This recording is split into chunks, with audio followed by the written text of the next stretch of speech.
Hello, everybody. This is Frank with Iron Age News on the South Florida Conservative News Center. It is Tuesday, November 18th, 10:33 a.m. in sunny Florida. And today we're going to talk about, it's unfortunately a foregone conclusion at this moment, but another case of governmental overreach and blindness, something straight out of a political thriller. Reminds me a lot of a John le Carre book called The Constant Gardener, and as well as a Tom Clancy book, which we will not discuss the title of. But here's the setup: an infectious disease, a rare immune flock of animals, a government that delays action for nearly a year, then destroys the only natural immunity resource in the country before a single scientist can study it. And this isn't fiction. This is the Canadian ostrich cull. It exposes a deeper problem with Canadian governance, the kind that prioritizes bureaucratic obedience over the public good.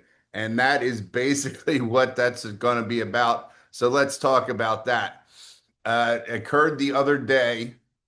Before we go any further, members of the RCMP and crack sniper units, supposedly from all over Canada, converged on Edgewood, British Columbia, to a stadium that they have built themselves out of giant hay bales and have corralled 300 plus healthy ostriches into so that they could shoot them all to death. This occurred in Edgewood, British Columbia. There's a family owned ostrich farm, and they found themselves caught in this battle and never anticipating this would occur. So in late 2024, some of the birds showed respiratory illness, and tests on a few dead birds came back positive for H5N1. Now, that is a variant on the avian flu, which the avian flu has a number of variants, and included in that somewhere would be the model coronavirus. You remember that one, right? They don't talk about that part, but as I recall, that was the issue when we were in Asia when the real bird flu was out. The same avian flu that's been ripping through wild birds, mammals, and even dairy cattle. Where did it come from? It's one of those kind of questions, right? Now, you'd think that if this was a true bioemergency, the government would have moved in, just like Mad Cow, decisively and with scientific rigor. But that's not what happened. Instead, they did nothing. Nothing at all for almost 11 months.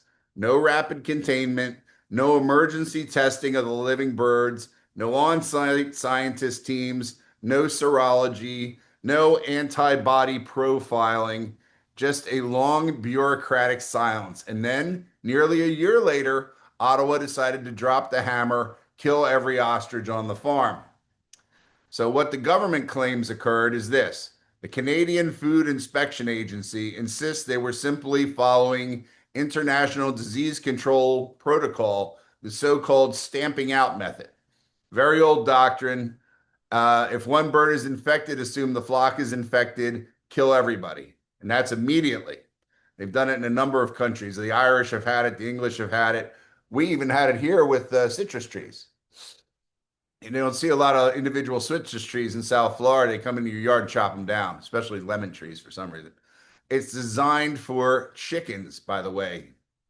This process of destruction was designed for chickens, not ostriches, not rare genetic lines, not a flock that clearly survived infection.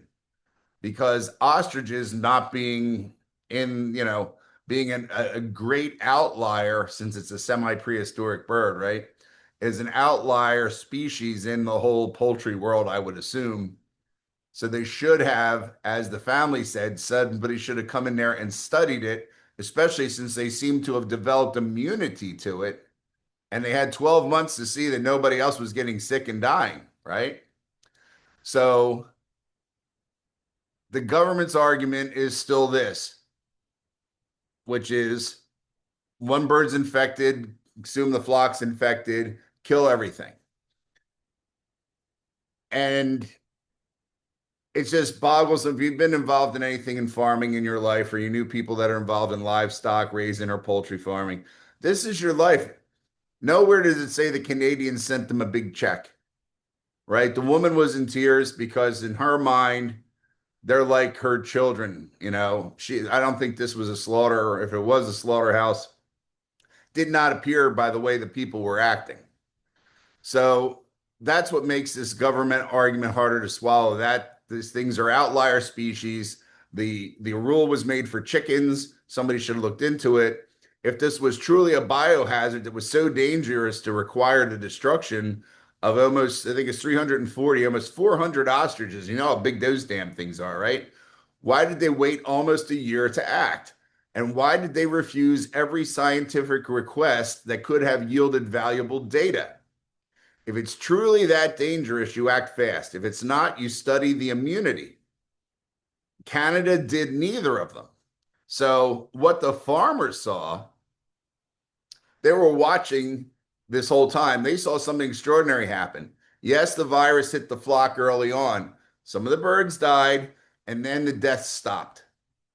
The surviving birds recovered. They gained weight. They behaved normally. And multiple people on the property later tested positive for H5N1 antibodies, not illness, not an infection that they had, that they were sick from this, but antibodies that would help you shrug off the H5N1. All right, that means that people were exposed and likely were immune now to the H5N1. So the flock wasn't diseased, it was probably immune.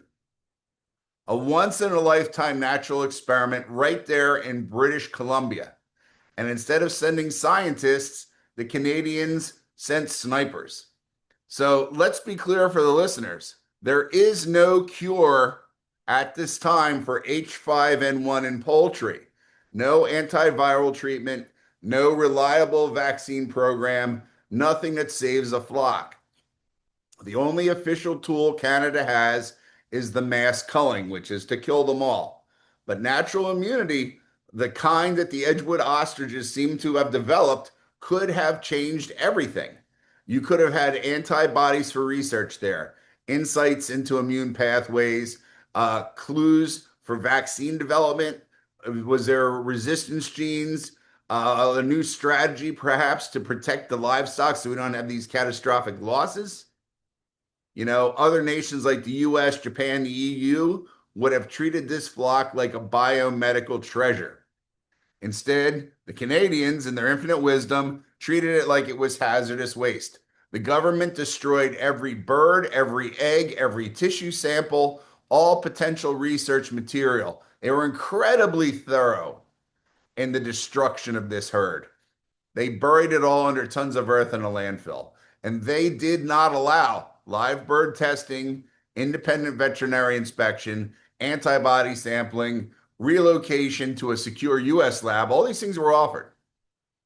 Genetic sequencing, collaboration with immunologists, nothing. And the family has been very vocal about trying to get that out, that they understand, people understand you may have had a cure where, for this, which has cost millions and millions and millions of dollars, right? And as we know from what we saw with coronavirus, could be modified into a weapon to use against the civilian population. But this is what happened instead because of Canada's so-called science-based policy. So why would the government act like this? It's pretty simple if you look at that Canadian operation. Canada prioritized international trade compliance over scientific discovery. The stamping out doctrine exists to reassure foreign poultry buyers not to advance Canadian scientists, not to protect Canadian agriculture, and certainly not to explore disease resistance. You would think a disease-free chicken would be what everybody wants to eat today. Wouldn't you? Wouldn't you say, I'd love to have a disease-free chicken? This was bureaucracy masquerading as public health, and every Canadian should be asking themselves, or asking their elected officials, if they even have any anymore, why did we destroy a possible biological breakthrough in order to follow a 30-year-old policy manual written for chickens? So where does this leave Canada and more importantly, the rest of us that would have to deal with the Canadians. They're back to square one. They have no potential cure for H5N1, no vaccine strategy, no antibody data, no genetic insight, no research advancement, and no plan for the next outbreak. And the one flock that may have held a piece of the puzzle is gone. It is so gone, it's not even funny. This was not a victory over disease. It was a victory for paperwork. It could lead to fatalities in the future. It will probably lead to multi-million-dollar poultry losses and livestock losses in the future, and God knows what else. So congratulations, Canada. You destroyed the one real-world case study that dropped into your lap that could have made a difference in world agriculture. So when you're dealing with a culture where compliance outranks curiosity, where the manual outranks the scientists, where you have procedural items that outrank public good, and you just have to look at it and say to yourself, what is going on with people? Why would you be so blindly destructive as to do this? You know, you didn't just kill these ostriches and cost these people probably millions of dollars, which you're never going to reimburse them for. You may have killed the beginnings of a solution to the problem, which we may not have that perfect storm again. So that's all I have to say about this for now. That's about it. Have a good day and talk to you later on.